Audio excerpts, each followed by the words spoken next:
kruin van onbekende berge voel. Wacht dan, landskap uitgeleg, waar ek blindelings kan gloei.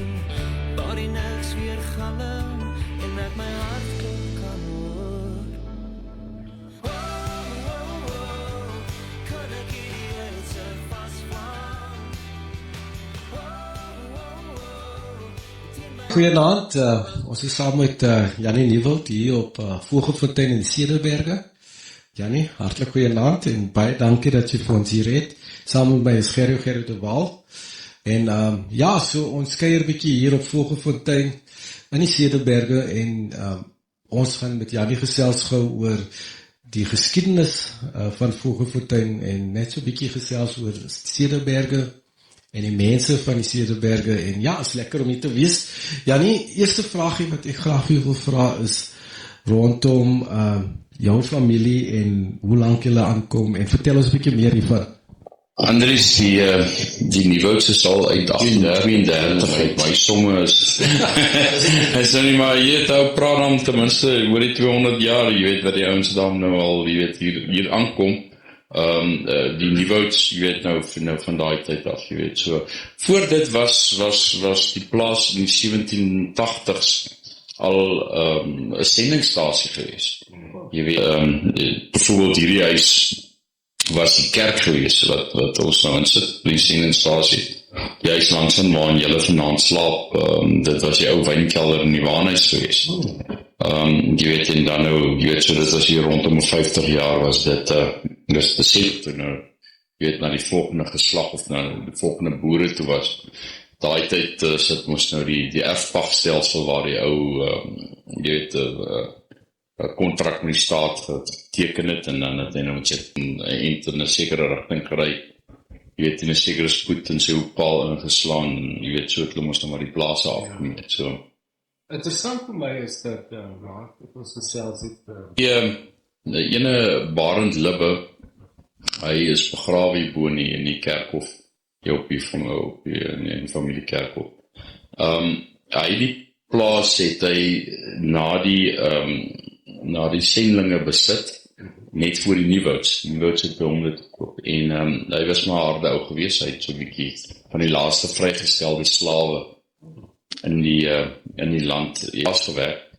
En hy het met die ouens mishandel, hy was maar hard op hulle gewees, en hulle het toe op 'n stadium besluit, maar hulle wil hom skiet, hulle is nie meer lus vir hierdie ding nie. Toe het hulle sy geweer gesteel, en hulle wou hom toe die middag op sy bed doodskiet, dwars deur die deur so, want hulle was te bang gewees om hom tromp op te loop. En hulle het toe nou nie rekening gehou met die dik mure nie, en toe hulle nou deur die deur skiet, toe skiet hulle in die sponning langs die deur raak, en die gat sit nou nog daar, so jy weet, so. Ok, jouself dink wat gebeur het toe daai man daar wakker word. Dus, ja, die skeniere in hierdie huis nog, is aanbeeldgemaakte skeniere, jy weet, net sederhout. Maar interessant is die 4 spykertjies, waarmee die krygswet in die rebellie, toe die rebellie in 1914 afgekondig is, en waarvan die Kaapkolonie nou deel was.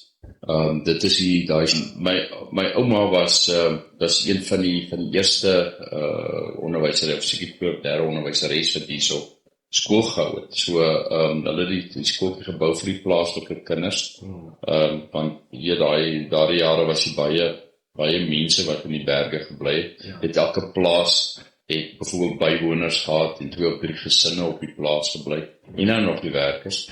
So, die behoefte het ontstaan, en toe het hulle die skooltjie daar gebou. Interessant, toe ons hom nou restaureer, toe sien ons nog, my pa het my vertel af van, ek het dan nog nooit so mooi gaan kyk hier, tot ons nou die dak afgegooi, toe kom ons af op 'n inskripsie, wat my oupa met sy vinger in die klei op die gevel geskryf het, so, ja, van die datum wat hulle toe nou die dak nog opgesit het by my oupa gewerk, en hulle paas het by my pa gewerk, en jy weet, ek het die voorrecht daarvan hulle nou by my werk, en ons het 'n mooi verhouding, wil ek glo, en jy weet, ons het weer dik en dun, so ons het tye gewees, en die goeie tye, en dan deel ons het met mekaar, en dis lekker, ons probeer ook humor altyd in ons werk, en ons swaar kry, julle het gehoor hoe, en op wat 'n manier ons met mekaar praat, en En dit gaan oor respek, en maar ons geniet dit al. Ons moet nooit vergeet om het te geniet, en dis wat ek ook in vir hulle elke oggend by godsdienstvoorligters begin werk, vir hulle sê, jy weet, ons niet op, jy weet, geniet wat ons doen. En ek probeer dit ook by hulle thuis bring, dat ons het, jy weet, ons het 'n eerbare beroep. Jy weet, in Genesis 1 is die opdrag, ons moet gaan en ons moet hierdie aarde gaan bewoon en bewerk. Ja. En die ouens sê nou, as ander beroepe wat ouer is, maar ek probeer dat hy is ouer. So, jy weet, en dis hierdie beroep, jy weet, ons sit kos op mense se tafels, en dis 'n verantwoordelike beroep.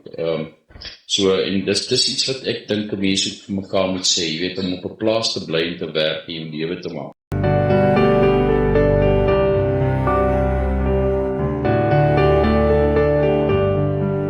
As my oë al asem terugkry en my wonder oor jou stil bly, as my voete weer op plek kry, sal my hart van vooraf rus kry. Waar ek ook al afdraai, moenie my laat verkoop nie. Waar ek ook al wegdraai, moenie my alleen laat loop nie.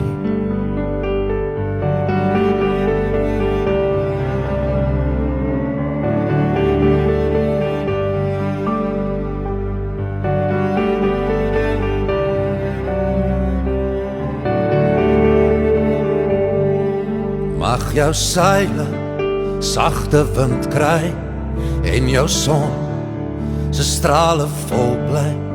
Mag jou arms wêreldsin kry en jou oë se vensters heel bly. Waar jy ook al afdraai, moenie trane oor my stort nie. Waar jy ook al wegdraai, moenie liefde dors laat word nie.